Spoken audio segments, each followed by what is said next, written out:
Pas sukseseve në kualifikueset e Euro 2024, trajneri kombëtare shqiptare Silvinjo dhe Federata Shqiptare e Futbollit kaluan një periudhë të shkurtër hezitimi për rinovimin e kontratës së tij.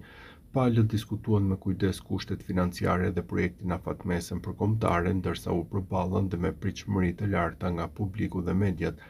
Pavarësisht paraqitjes së kombëtares në Europian, pas negociatave, u arrit një marrëveshje që i garantoi Silvinjos drejtimin e ekipit deri në fund të vitit 2025, duke përfshirë dhe fazën e kualifikueseve për botrorin 2026, ku objektivi madhor është kualifikimi në botror, gjë të cilën Shqipëria nuk e ka arritur asnjëherë në historinë e saj. Nga shpresa në dyshim, nga hero në prag largimi. Ky është rrugtimi i trajnerit të Shqipërisë Silvinjo në muajt e fundit pas një fillimi premtues dhe një kualifikimi historik në Euro 2024.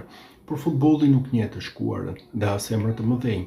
Sot Silvinjo gjendet në një udhëkryq kritik me kombëtaren shqiptare në mes të një tjetër fushate vendimtare, ajo e kualifikueseve për botrorin 2026. 5 pikë në 4 ndeshje. Pasi kaloi me sukses grupin e eliminatorëve për kampionatin evropian, pritshmëritë për një tjetër cikël pozitiv ishin të mëdha, por pas 4 ndeshjeve të para në grupin kualifikues të botrorit, bilanci është zhgënjyes, vetëm 5 pikë të grumbulluara nga 12 të mundshme, pa përmendur këtu rënje në Ligën C në kompeticionin Nations League. Barazimet me Serbinë në Tiranë dhe Letoninë në transfert kanë lënë një shije të hidhur, ndonse kombëtarja mbetet në garë për vendin e dytë në grup që mund të çojë në play-offin e botrorit. Rezultatet e fundit kanë rritur presionin mbi stafin teknik dhe vetë trajnerin brazilian.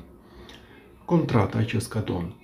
Një detaj që nuk kalon pa vëmendje, kontrata Silvinjos me Federatën Shqiptare të Futbollit skadon më 31 dhjetor të këtij viti dhe me 2 ndeshjet e radhës që luhen në shtator dhe tetor, mbetet e paqartë nëse braziliani do të vazhdojë të udhëheqë ekipin përtej këtyre sfidave. Gjithçka do të varet nga performanca dhe rezultatet. Nuk ka asnjë garanci dhe luks për gabime të tjera. Në kalendarin e shtatorit rezulton ndeshja me Letoninë dhe më pas një sfidë me peshë të jashtëzakonshme, ndeshja ndaj Serbisë në Beograd, përtej tensioneve historike dhe atmosferës që pritet të jetë e zjarrt. Kjo mund të jetë ndeshja që vulos fatin e Silvinjos. Një fitore në Beograd nuk do të ishte vetëm një rezultat i madh sportiv, por do të ishte një sinjal i fuqishëm për vazhdimsinë e projektit të tij në krye të kombëtares. Një triumf atje dhe me kapjen e vendit të dytë do ta blindonte trajnerin dhe për të qëndruar dhe për fazën play-off apo edhe më gjatë. Por nëse Shqipëria dështon edhe në këtë përballje, presioni për një ndryshim të menjëhershëm do të rritet në mënyrë të ndjeshme.